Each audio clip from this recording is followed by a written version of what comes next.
right, you ready? Yeah. We'll make you famous. Everybody's gonna notice you. You're gonna be walking to the terminal and everybody's gonna say, "Hey, I know you." Yeah. You know how to respond? That's me. That's it. That's me. Yubiest of the tubiest. The best YouTube subscribers on the planet. That's you. I'm 50 plus. Introduce yourself. I'm Alex. And Alex is my new student. How you like it so far? It's awesome. Yeah. It's what I thought it was gonna be. The heat is crazy. Get ready for that.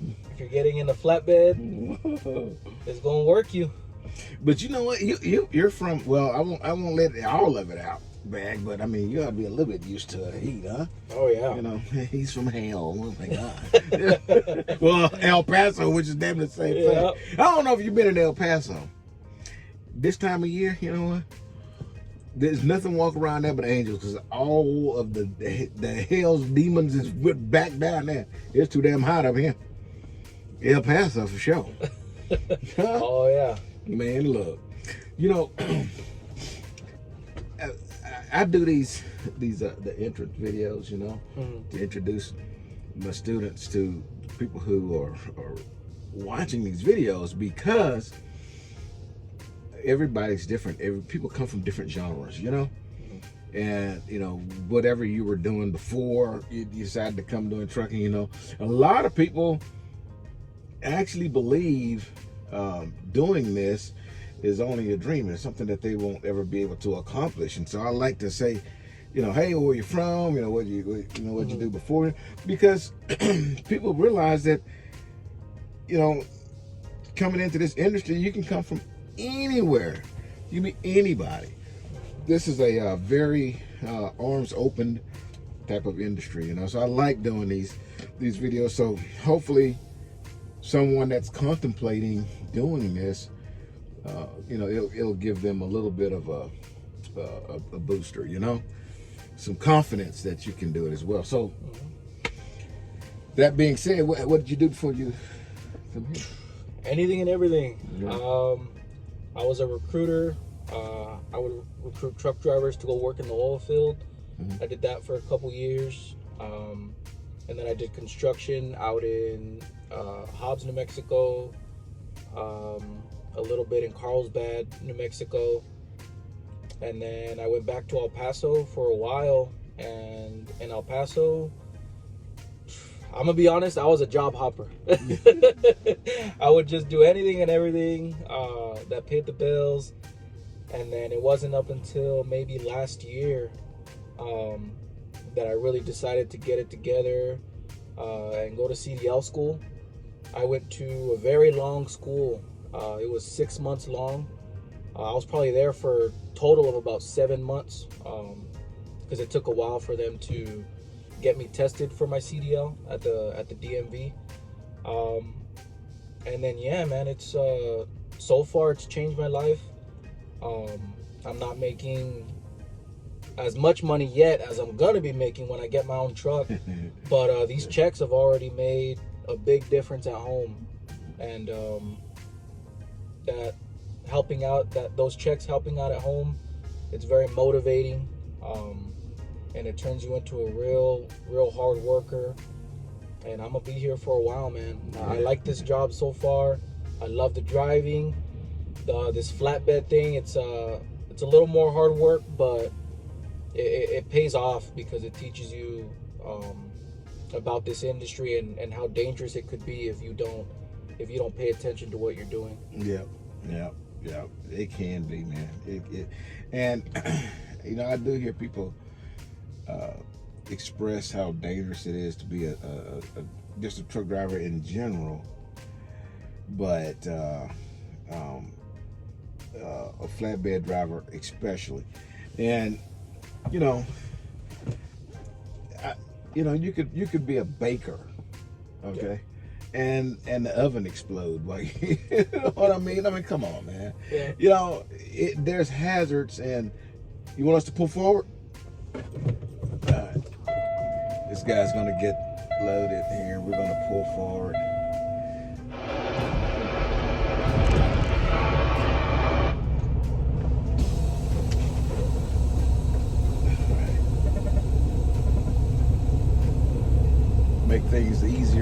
next guy, you know.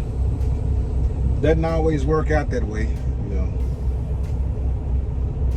But at least I won't be the problem.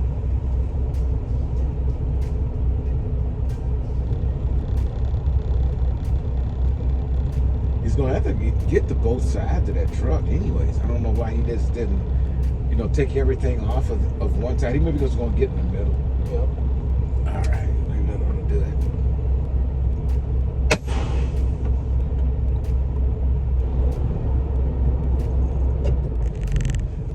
All right, if we gotta move some more, we'll move some more. But you know, every job has its hazards. You know, and I'm glad we said that because you're doing a lot of the unsecure portion of a load. Was it Monday? I think it was when you're doing a lot of the unsecuring. Mm-hmm. And when you got back in the truck, you're pretty. Oh yeah. Messed up there, right? Uh-huh. Yeah, you know. Now, this can be. Well, basically what I'm saying, getting to is the hazard of this job could be more than just a physical labor part of it, okay? And, you know, whenever you're out there unsecuring the load, even though you may feel good, when it's 100 degrees outside, you really should not be out there longer than about 15 minutes or so before you come back in and cool your body down. It doesn't matter that you feel good. Yeah.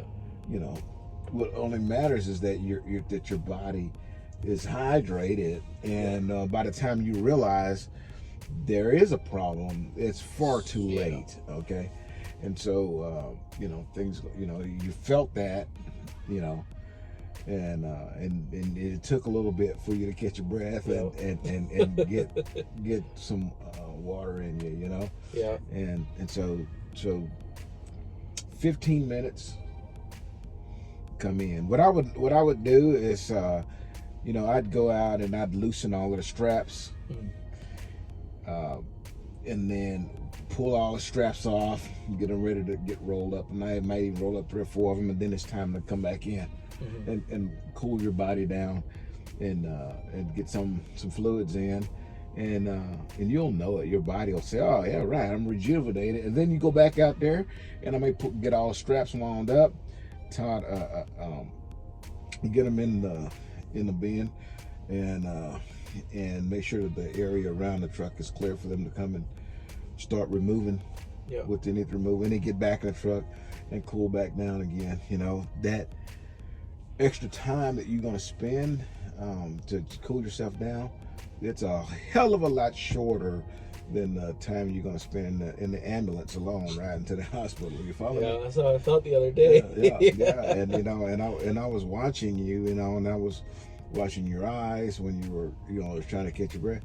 You know, I've been around it long enough where I can look at a person's face and tell when they're starting to lose either lose color in their face, or their face becomes really red, or your eyes are wandering and stuff like that. It's things that you can look at a person and tell that they're about to have an episode. Yeah. So you're on the cusp because that heat was getting to you, and after a while, you know, you won't. Your body doesn't get used to heat. Sorry, your body just reacts to heat. It doesn't matter. You know, oh, those guys work out there in the pavement, and they're out there for a long time. Well, hey, not a whole lot of those guys are out there with shorts on and short pants or short sleeve shirts. You guys are out there paving the roads and everything. They got a long sleeve everything on. You know, it's not to protect themselves necessarily from the environment, but from the sun. You know, it helps to keep that your body sweat against your body with those wet clothes on, because it cools you down. There's tricks to that we don't use, okay, because we don't used to that kind of thing. The sun will cook you and put you in a very bad place for sure. So it's hazard to this job outside of that, of the physical, you know, falling off a load and that sort of thing. I mean, does it happen? Yeah, I'm pretty sure it happens quite often, but other than that, you know, I mean, you just need to take care of your body. Yeah. Yeah. So you had in your mind that you wanted to switch careers and become a driver. So what made you say, I think I'm going to be a flatbed driver? Man, once you get your CDL, people are gonna start calling you. I've never had so many people calling me and begging to interview me, and even being a new driver, people are looking for drivers right now. Yeah. They're looking, and they're willing to fly you out the next day. And I had a couple of options, and the reason I chose Melton was I heard a lot of good things about the company, and I never really looked into flatbed too much, so I didn't really know exactly what I was getting into when I came out here. I just know it was a little harder work, and I was excited to get off the truck every once in a while and get my legs moving, because we all know the trucking industry can get you out of shape. So it's nice to get off the truck, and that's the reason why I came here. And during our orientation, I learned a lot more about the industry and how to do things, and I've been really enjoying it since then. Yeah. So was it a solicitation from a phone call, or did you notice Melton on Facebook? How did Melton come into play? We had a whole lot of advertisement up at our CDL school. A whole bunch of posters on the wall, and one day I was maybe about a week away from graduating from the school, so I just went and took pictures of every single poster, and then I took them home and started looking up each company and doing my research, stuff like that. And then I believe it was one of the instructors at our school said that they were a real good company if you're willing to put in the work. Yeah. And that's why I called, and I spoke with a recruiter. She was real awesome. Remember her name? Things kicked off right away. Samantha? Samantha? Oxford. Good job, Samantha. She was real awesome, super friendly. As far as this company goes, one thing I can say is everybody here is awesome. Yeah.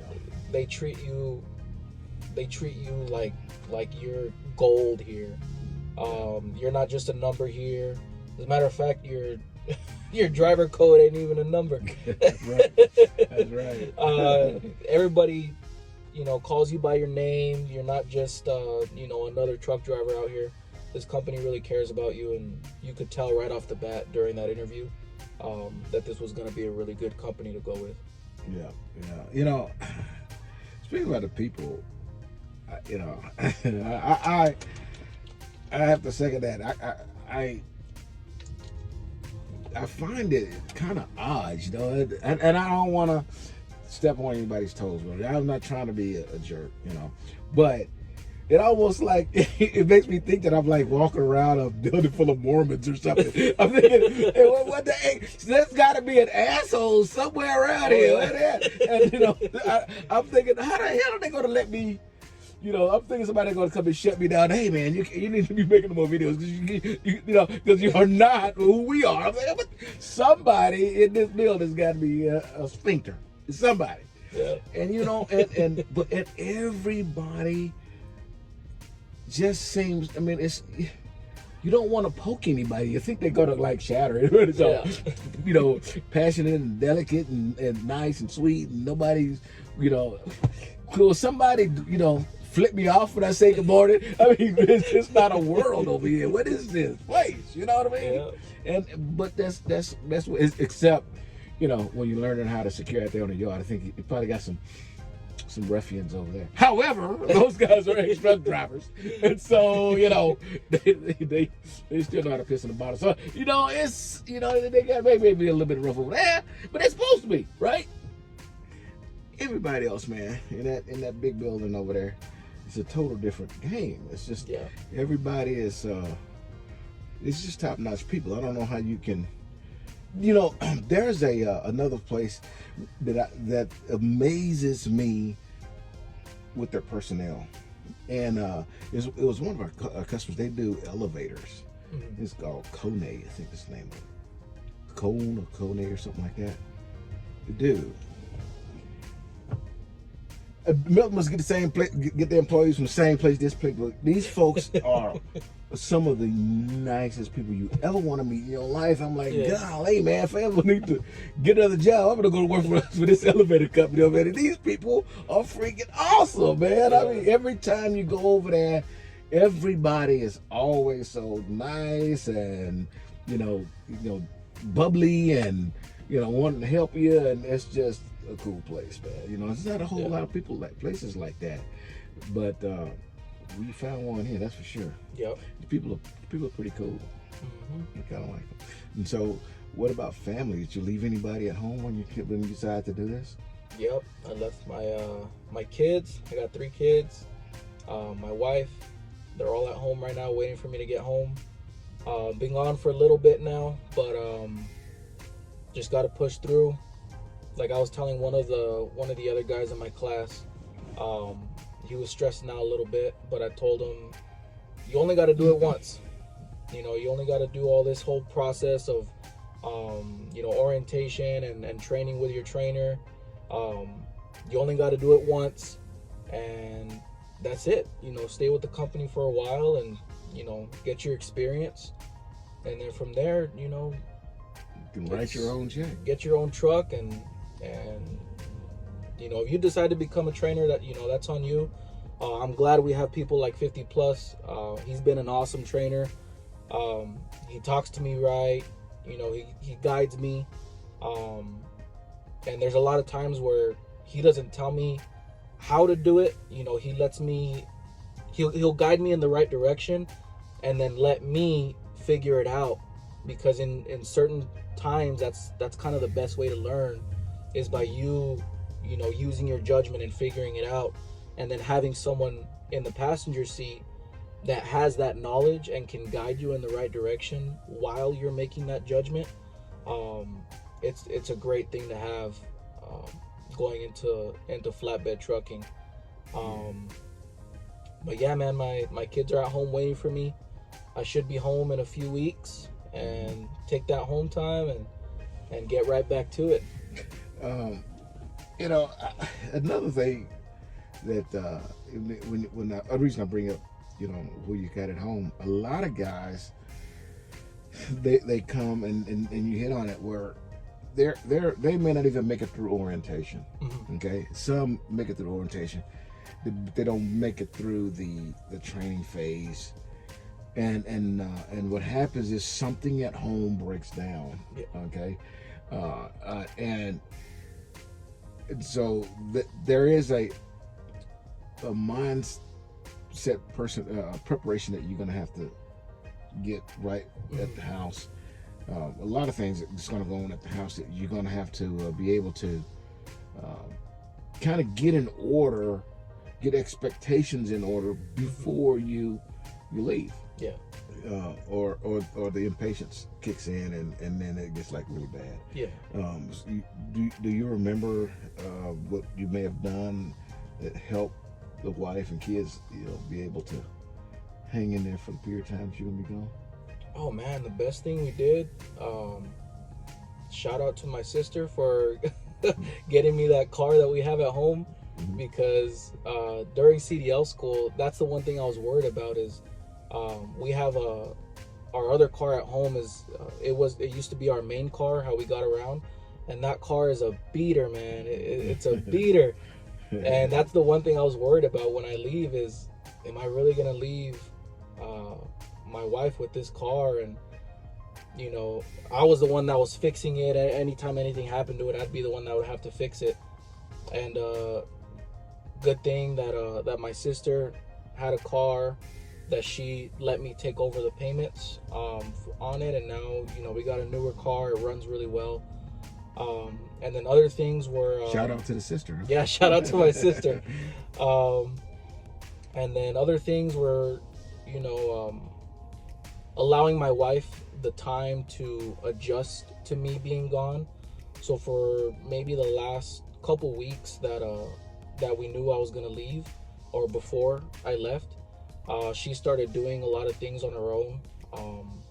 you know, going out and grocery shopping and taking care of the kids. And, you know, anytime I would get up because the baby was crying, she tried to beat me to it, because she knew that she had to get used to me not being there, so that she doesn't feel too stressed out when I'm gone, and she's already kind of used to it.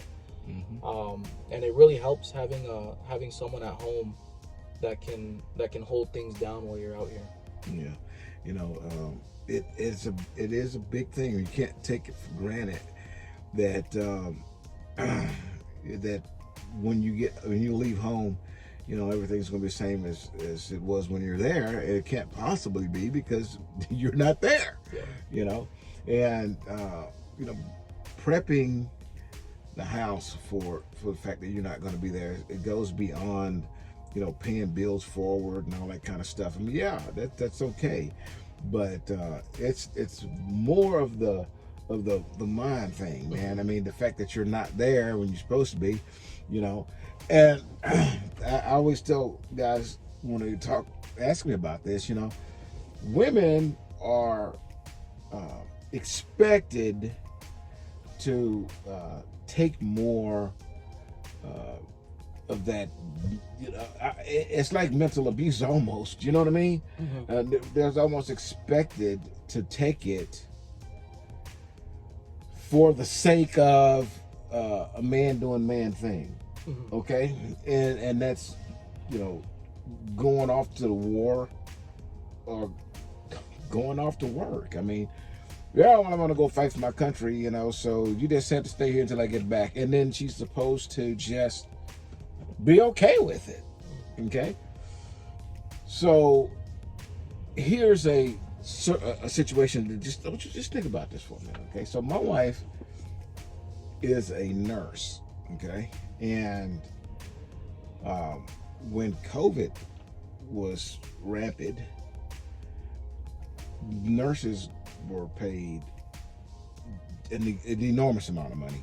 And if you were willing to be a traveling nurse, go outside of your state to go do this COVID stuff, you would make, I mean, these nurses was making, some of them a couple $100 an hour. I mean, it was just insane money. And then they pay for everything while you're gone. You know, you sign up for 3, 6, and 9 or a year. Okay, so if my wife comes to me and she says, and now let's just say I wasn't driving, I'm home, we're home together every day, and she comes to me and she says, hey, I think I'm going to, well, let's just say she did the same thing I did. I said, by next week I'm going to be going to CDL school, so I'll be going, you know, for a week, then I'll come on the weekend and I'll leave for the week and come home for the weekend. So that's happening. And my wife just, she doesn't say anything back to me like, no, hell no, because she know, you know, all you got to do is say no, and then I'm going to like do 5 times harder because you said no, right? So she don't even argue with me. She's just, yeah, all right, you know, until I did it, right? But if my wife had come to me and she told me that she's fixing to be gone to travel nursing, and I'm going to be without my wife for 5 seconds, there's going to be some issues. It's not happening. It's not happening. I would not be able to function that way. You know, I mean, at the time we was married over 25 years, but it's something about, you know, the man missing his wife is that gonna happen. It's just we're not built that way. We're not. If my wife told me she was, I don't give a shit how much money they paying it. No. Every day you're gonna be laying right here next to me, and you're gonna be in arm's reach where I can irritate you as much as possible. And that's, you know, I need to, you know, Dutch oven you with a fork and all that kind of stuff, because that's what we do. And we expect for women to be okay with that. Yet she can't go make a bunch of money in nursing, but I can go run the roads in this big old truck and do what I want to do. And it's expected to be that way. Let me tell you something, man. They feel the same separation anxiety as what we would feel. Yeah. But they're stronger than us to be able to, resist it, so to speak. We can't, man. As guys, we can't do that. So listen, understand that it is real when they are missing you. And my mom told me, she said, I this ain't what I signed up for. And basically, I don't need to be doing this, really. And so that's another issue with this. But she doesn't, she doesn't let it just go without being said. Yeah. And I didn't sign up for this. I want a husband, and she's at home Monday through Friday by herself. Well, grandkids come around, that kind of thing, but I'm not there. That's what the deal is. Yeah. And so when guys take for granted that this is just supposed to happen, oh, she can do this, man. I'm making a difference in my family's life. Yeah, the difference in their life is you ain't home. Yeah. That's a big difference, And if she's left there to, keep the kids in line, those bad ass boys that they're taking after their daddy, and then, what are you supposed to do, And you have small children, right? Yeah. How old is your youngest? My youngest is 9 months. 9 months old. Shoot. And then mama will get pulling her hair out, and nobody's there to get that slack, you see? Yeah. And so we can't take for granted. And it's not, maybe not my typical, come on and play with us type of video, but you know me, I'm going to tell you the truth. I'm going to tell you what the facts are. And it doesn't matter if I try to cover it up and say they don't exist, because too many people leave. Yeah. This is a fact, because they start, man, this is cool. I get to drive this big muscle bound hunk of iron bad. Some guy, yes, you do. But who's at home driving a Toyota or a Chevy or whatever it is? You know what I mean? That needs to be driven too. So don't they end up quitting, man? Going to the house. Yeah. Yeah, truck driving ain't for me. Is it not for you, or did you not prepare yourself to come out here? Yeah. Did you not prepare your family? I believe in the very, very, very, very, very near future, OTR is going to be a thing of the past. I don't see how it could be a thriving thing. Yeah. Okay. Only a small genre of drivers coming into this industry today want to be gone for months on end. That's just, families ain't built like that anymore. Relationships aren't built like that anymore. People used to get married and stay married for the long term. It's almost like when folks get married today, they go get their time sheet and clunk and just hang it right there, then let's go. And then when they're done, they just go clunk, clunk, clunk, and we're done. Shake hands and go home for the day. How does that work? That's not the same thing, right? Used to be the guy with, married to the end of time, and then I'm gonna go out there and I'm gonna kill it and bring it home, and she's gonna say, you go ahead, because I'm gonna stay at home and I'm gonna make sure it's the home for you when you get back here. And then they go do it. And they now 80 years old, enjoying life together. That don't happen anymore. Big folks ain't built like that. That's just a fact. Okay? And that being said, OTR is just going away, man. Because too many guys burn out really fast. Really fast. We used to watch TV shows that was an hour, 2 hours long on TV, right? Now they got TikTok, 30 seconds, 15 seconds. If it's longer than that, folks tune out. We 29 minutes in this video, half people are already shut off. They can't do it, man. Even though you're giving them good information, they say, they can't handle it. And so how you gonna get in this truck and live in the sucker for 3 months on the end? Come on now, man. Or even a month. Go home for 2 days, 2-3 days. All right, man. There ain't enough time to go home and get all them honeydews done. You ain't gonna want to do them.